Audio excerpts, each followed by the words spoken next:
Olá, tudo bem? Estamos de volta com mais um vídeo de estudo sobre a obra O Consolador, de Francisco Cândido Xavier, pelo Espírito Emmanuel. E hoje nós vamos começar um item novo da obra, é o item Ensinamentos, que compõe aí a parte do Evangelho na terceira parte da obra, que é Religião. Temos conosco aqui o Wagner, que vai nos ajudar, Wagner Floriano, vai nos ajudar nas respostas. Tudo bem, Wagner? Tudo bem, e você, Elisângela? Como está? Tudo ótimo. Desejo de paz e luz aos nossos irmãos todos que nos ouvem e têm paciência de nos acompanhar, não é verdade? É isso mesmo. Bom, falando então sobre ensinamentos, nós vamos começar com a pergunta 302, que diz assim: como compreender a afirmativa de Jesus aos judeus? Sois deuses. Ele não só disse isso, disse muito mais, né? E ele fala assim: vós sois a luz do mundo, não é?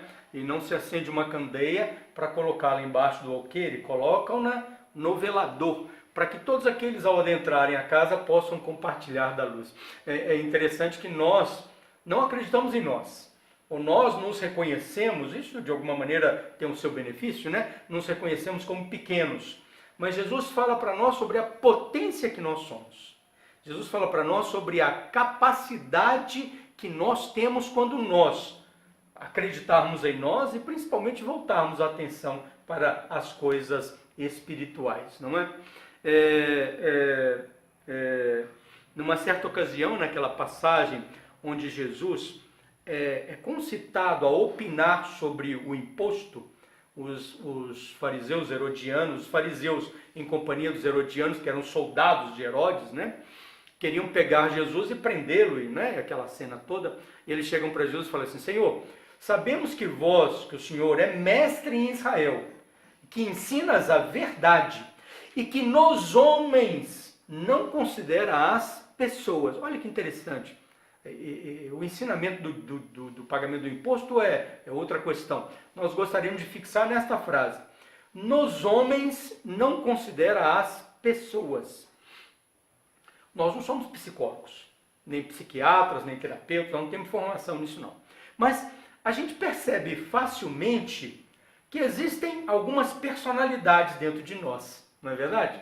Quando nós perguntamos a alguém: quem você é? Aí ele vai nos dizer o nome. Se a gente continuar perguntando, ele diz a identidade, o CPF, a profissão, filho de quem, pai de quem, não é? Ele dá o resumo sobre a vida dele, mas esta vida, ou esse resumo, essa identidade que ele nos passa, é a pessoa, é o cidadão, é a maneira como ele é identificado no meio social. Esta é uma pessoa que existe naquela individualidade, não é? Uma segunda pessoa que existe na individualidade é o que ele pensa sobre ele mesmo, é o seu ser imaginário. Olha que interessante, não é? Ou eu sou bonito, ou eu sou feio, eu sou inteligente, ou eu não sou muito inteligente, tenho boa memória ou não tenho. Cada um tem uma avaliação sobre si mesmo.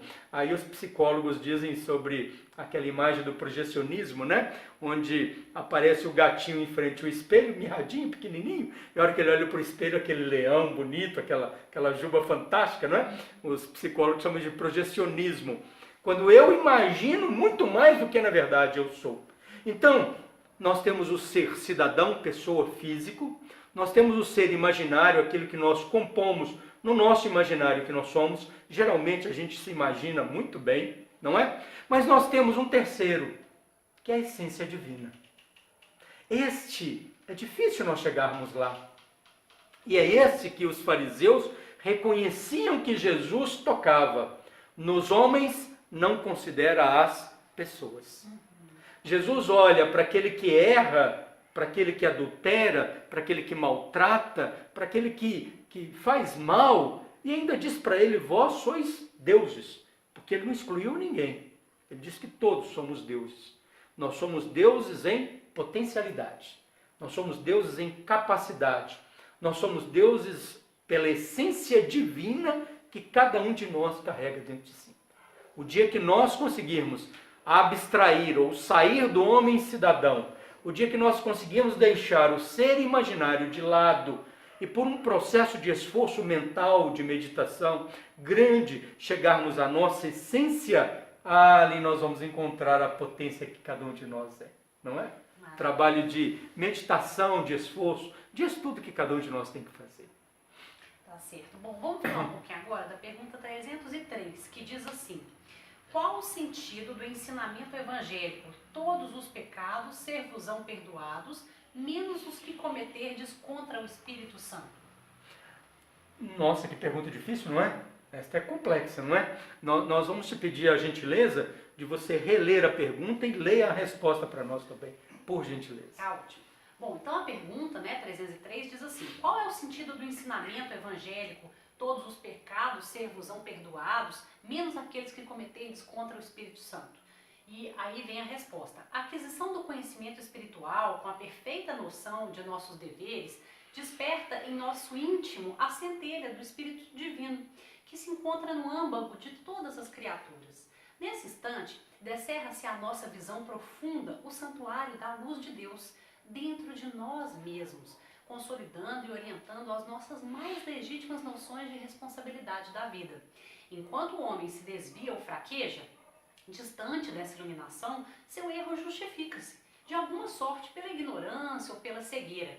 Todavia, a falta cometida com a plena consciência do dever, depois da bênção do conhecimento interior, guardada no coração e no raciocínio, essa significa o pecado contra o Espírito Santo, porque a alma humana estará então contra si mesma, repudiando as suas divinas possibilidades. E é lógico, portanto, que esses são os erros mais graves da vida, porque consistem no desprezo dos homens pela expressão de Deus que habita neles.